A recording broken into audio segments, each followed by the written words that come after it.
Right, I'm here with Ruma from the Constitution Party, or actually founder of the Constitution Party.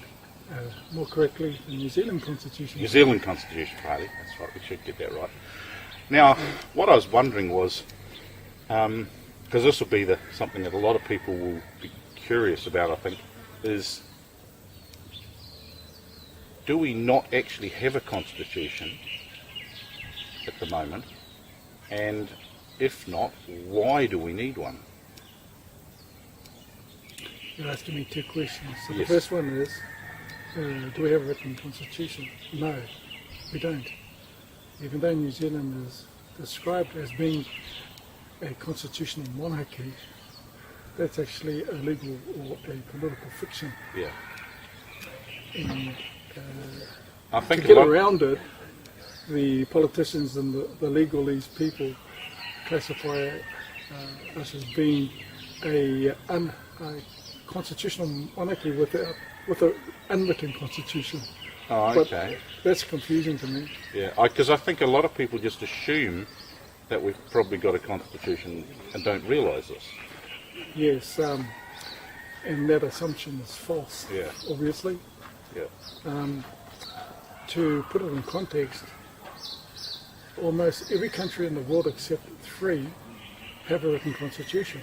Oh, okay. So that's New Zealand, the UK, Yeah. and Israel. They don't have a written constitution. I think Canada, of sorts, has a constitution. Each of the states in Yeah. Canada have a written constitution, but as a federal government, no, they don't. America's probably the one that everyone knows has a constitution. Yep. And it's that particular constitution is the standard by which all Yeah. other constitutions are measured. But to answer that question, no, we don't have one.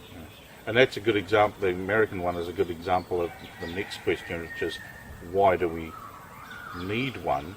Because we're used to Americans referring to their constitution on a lot of issues. Some of them we may not fully agree with the issue they're talking about, but they do refer to their constitution, and this goes a long way to why do we need a constitution? Yep. Simply put, a constitution is a document, instrument, which establishes a lot of standards, values, and it provides a frame of reference. And so with a written constitution, we know what our rights are because they're all enumerated in the constitution. The most important thing that a constitution can do for us is actually describe what our rights are, and we're talking about political rights, and we're talking about specifically political freedoms. Yeah.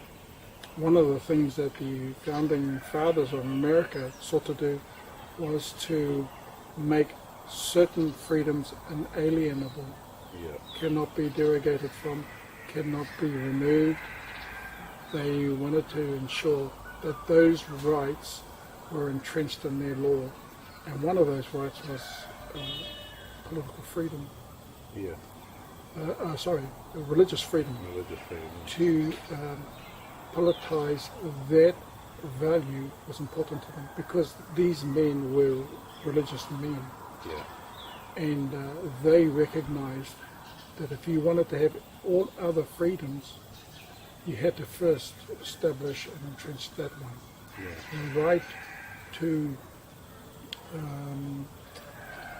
right to worship according to the dictates of a man's conscience. Yeah. I think that's how they put it.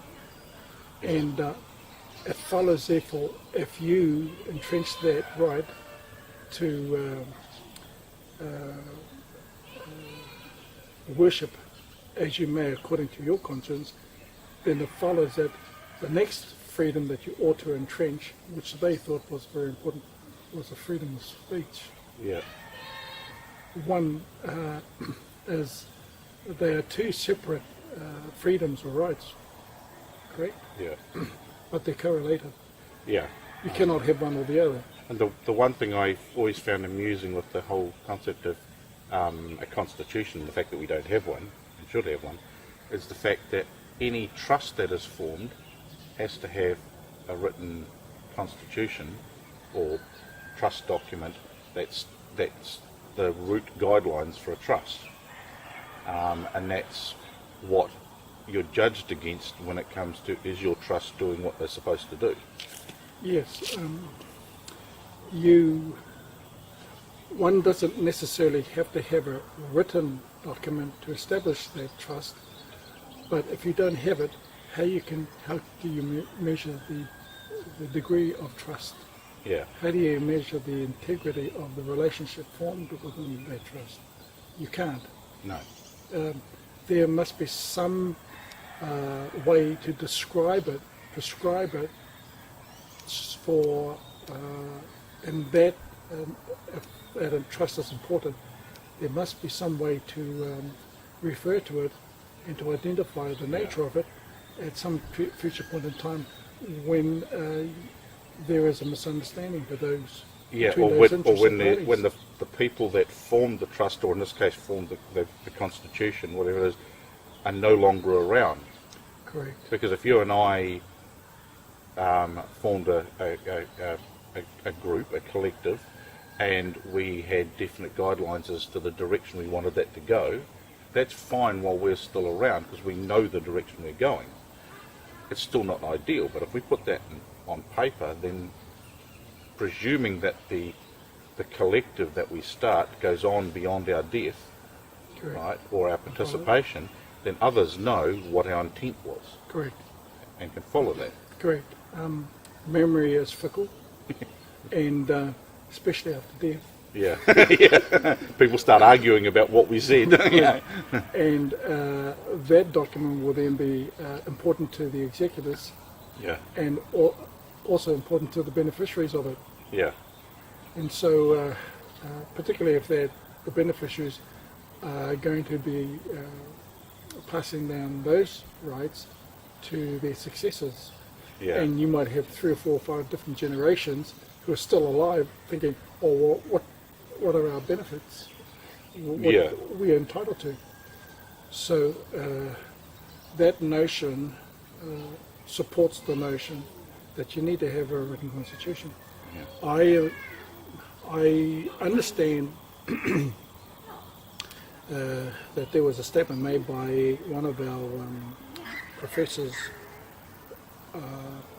in respect of whether or not we should not have a written constitution. And she made the statement that if you have a look at other countries that have a written constitution, those written constitutions haven't necessarily worked. She didn't explain why they didn't work, and I would like to suggest a theory. Yeah, And the reason why they didn't work is the people that were responsible to administer it were not competent to do so, yeah, or they had hidden agendas. Any document, any contract will work if the terms are specified yeah, and both parties agree to the terms, right? yeah, Any constitution will work if those terms of that constitution are clearly specified, identifies who have an interest in that constitution or the terms of that constitution and are willing to abide by it. The minute you have one party or several parties who decide no, they're not going to be bound by it, it's not going to work, is it? no, And it's not because the terms were not sound. You can actually have a bad written constitution. The terms can be really, really bad, but good people can make bad constitutional terms good. yeah, And bad people can make good constitutional terms ineffectual. yeah, It's not the document, it's not the written constitution, it's not the trust document that is makes it workable or unworkable.